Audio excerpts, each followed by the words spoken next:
Hello everyone and welcome to this video, and I really need to talk about this, the truth about Portugal refereeing, because it's once again we are getting to March, almost middle of March. Now it's spring. Next week April comes, so almost in the end of the championship, and once again I know that for English speakers and for people outside Portugal, uh, you're not aware of this, but in Portugal, it gets to this time especially, and it starts already. The teams that are second, third already start making appointments and start protesting against the refereeing because they are not the first place. You hear that they are not the first place. Last season, they were the first place. They were as benefited as they are now. And let's be honest, the top three teams are, most of the matches, they are benefited by the referees. It's just part of their pressure from defense that leads the referee to most mistakes and about a lot of other things like from the first minute, any foul, the bench jumps. The bench clearly jumps. And I mean, all the people inside, they jump out. They make a huge embarrassing moment each time they do that. And the referee starts feeling pressured and starts thinking more, oh, I don't want to make this embarrassing for me, this match. So sometimes it influences the referee. The referee has a lot of pressure from those kind of situations, and it happens on all the big three teams. It happens on the other teams as well, and it gets more and more embarrassing. And of course, last season it was Porto and Benfica fans protesting against Sporting. Oh, they have luck. All the matches they won in the last minute, and the referees always benefited by the referees. This season is Porto in first place, and Benfica and Sporting fans already really mad about the referees. And seasons before it was Benfica leading. It's always this shit. It doesn't have another other term. It's shit. If they think that when they are winning, the referee suddenly is good, or they shut up about it. But when they are losing, oh, it's the referee.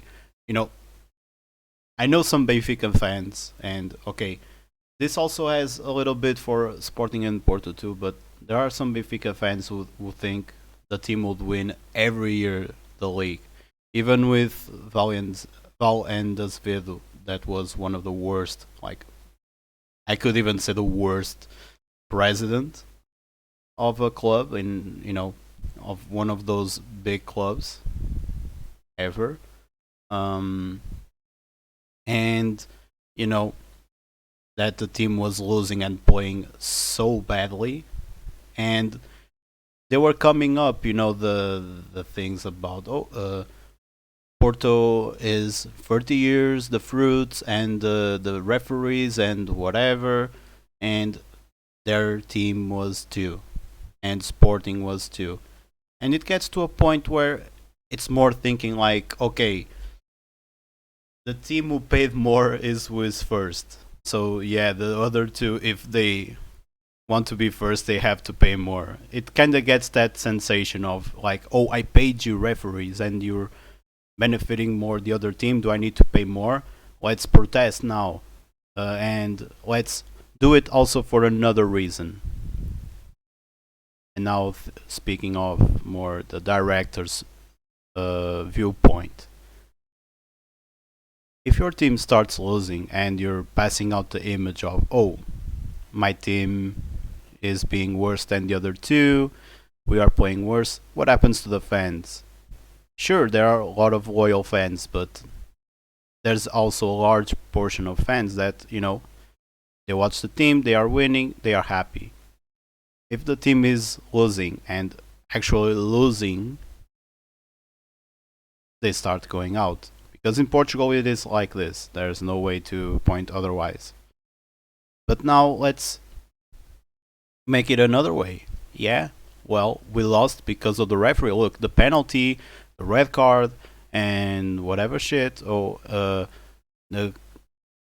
the mess that it makes, the fouls here, the fouls there, the offsides. It's always this shit. It's always never a team was able to know how to lose a match. Never. And it gets embarrassing time after time after time. And yeah, well, I have the channel now, but it happens every year. It happened in 2001 when Boa Vista also won the championship. Everyone else, Porto, Benfica, and Sporting were protesting. Oh, the Boa Vista bought the referees and all of that. They only win with corruption. So you get the point, and it gets even worse. Come on, this one. If you say this one that I'm gonna mention now, you're just ridiculous. Meaning that Porto won the Champions League with the referees. Okay, that one I think you need a doctor for that one, cause yeah. Well, sure.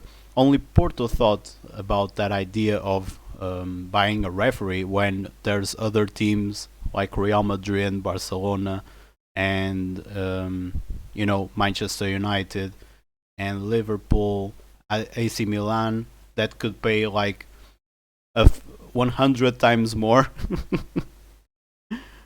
That have 100 times more budget and in many Champions League it's kind of like Barcelona against Chelsea if you see the refereeing on there. But exactly, like, all of them, the president of UEFA would think, you know let's make Porto the champion. I really want Porto to be the champion. Yeah, it doesn't give a fuck about Porto. It doesn't give a fuck about Porto. Not this one, the and that one at the time.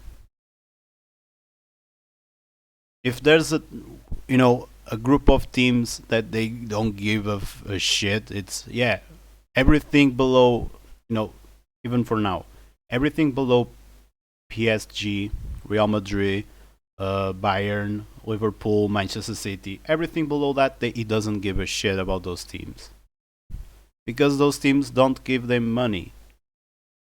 That's simple as that. So yeah, it's even ridiculous to think that a small team, in terms of, okay, not a small, but a team that doesn't have that much fans worldwide, and even like you know marketing worldwide as Porto, that will buy the referees and to win the Champions League. Come on, you know. And exactly, if you don't believe me, Englishman, just go to any highlights video on YouTube from the top three teams and see it. It's even worse. It's, after all, it's not even about the refereeing. To be honest, it's about the lack of quality in the matches. The quality of football in Portugal is really poor, and it's all saved by the quality of formation, the quality of building up young people, and the quality of um, getting in peoples from South America and Africa, so that they could go to the rest of Europe. Because outside of that, watching actual matches from Portuguese teams is really boring. The more you see them impartially, the more you get that notion that it's all about the referees and it's zero about the match quality. And yeah, it is sad for me to say this. It really is, because you know I've been on Transfermarkt for 8 years now, um, doing most of the work in Portuguese championships, the first, the second league, the youth on the national team, all the assists when nobody else was doing the assists on the second league, promoting all of the players so that the worldwide market will come. And the more I watch, the more I understand this. There is some quality. Well, there's a lot of quality. There's a lot of quality players. You just look at Gil Vicente, you just look at either of the three big teams, at Braga, a lot of youngsters, even on Vitoria as well.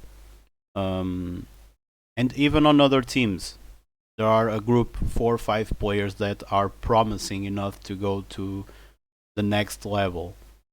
Um, and even on the second league as well, a lot of players capable of going to the next level. Rodrigo Martins already signed with Estoril, Leonardo Lelo, Diogo Pinto, a lot of players from the second league, Guga, and it's really embarrassing to you know talk about, for example, the time actually played in a match that sometimes goes as low as 40 minutes. 40 minutes in 90. These are the kind of small things that you notice that make the match quality so much worse. And even to top that out, the fact that there's so little amount of fans. Many times 300 to 500 fans in 10,000, 20,000 capacity stadiums. This is the embarrassing part. It's not about refereeing. It's this. This is the embarrassing part. And if there's one part of the refereeing that it's being embarrassing, is that they don't punish as much for behaviors that are anti-sportsman.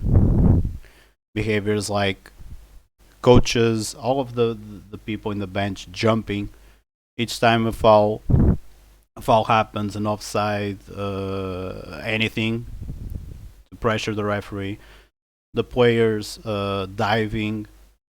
The players dive a lot more in this league, and a lot more ridiculously at some stages.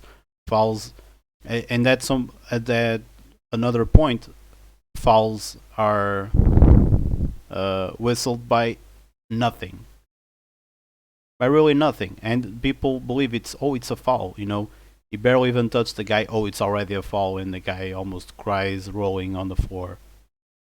That's the embarrassing part.